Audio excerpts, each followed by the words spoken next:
everybody, what's up and welcome to Crack Kills Quick Hits for Week 9. Let's take a look at the 5 things to watch for as we head into this 9th week of the season. Quick hit number 1, streaking. Although the first one may have seemed like a fluke, Phil's Fugitives have now railed off 4 in a row and are dead heat in the middle of the Crack Kill standings. The Fugitives have done so behind a resurgent Brandon Marshall and a returning from injury Alshon Jeffrey. If the Fugitives can now just get DeMarco Murray to pick up his performance to where they expected at the beginning of the season, they could be a tough out. Of course, they'll face a real test this week as they head to the Mean Genes. If the Fugitives can pull to 5-4, they could be one of the teams to watch down the stretch as they have been very hot over the last month. Quick hit number 2, 5-way tie. 5 teams currently sit deadlocked for 4th place in the league. No Comment, the highly trained Apes, Larry's Guys, Unfinished Business, and Phil's Fugitives. The schedule isn't going to clear very much up this week though, as this playoff picture could get even muddier before Week 9 is out. We'll be watching as the season unfolds to see which of these teams can punch their ticket to the playoffs. Quick hit number 3, adapting. 2 teams were hit very hard by injury in Week 8. Of course, Unfinished Business had the more obvious injury, with Le'Veon Bell going down with a torn MCL. UB traded for Adrian Peterson earlier in the year, and that trade is looking even more important as they will try to cope without Bell. They also have Doug Martin stashed on the bench, and he could be a key to their late run. No Comment, on the other hand, had a less obvious injury.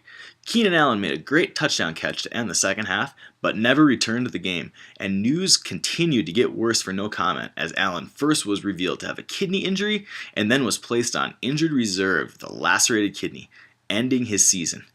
Allen was currently 7th in points with 131 for No Comment. They'll have to lean on their man Julian Edelman and maybe an unlikely player, Jameis Winston, as they try to get back to the playoffs for the first time since 2010. Quick hit number 4, getting a win. Future Cop is 0-8, but they'll host No Comment this week in a game that is close, no matter the records.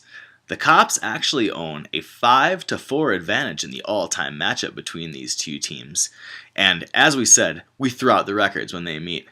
Strangely enough, a win by the Cops to avoid an 0-9 start and go 1-8 would keep them in the playoff picture. They would need a lot of luck, but a win for the Cops would keep them down, but not out. And quick hit number 5, the annual Business Bowl goes down on Week 9 between All Business and Unfinished Business. 8-0 All Business will host the game, and of course, as we mentioned before, Unfinished Business will be dealing with injuries. All Business, on the other hand, will not have DeAndre Hopkins, their star wideout, due to a bye week this week. Unfinished Business has owned this matchup, winning 7 of the 9 meetings, but a 9th win for All Business would almost virtually assure them of a playoff spot and would get them within 1 win of that coveted 10-0 start. And finally, the player to watch as we go into Week 9 is Big Ben Roethlisberger of No Comment. Roethlisberger returned from injury last week and was horrible, throwing 3 interceptions and nearly losing the game for NC. Compounding this was that Jameis Winston had a big game on the bench for No Comment. We'll see if they roll with Big Ben solo, or if Ben and Jameis form a QB duo, usually unseen from the likes of NC. That's it for Crack Kills Quick Hits for Week 9. Good luck to everyone this week, except Future Cop. This is just my interpretation of the situation.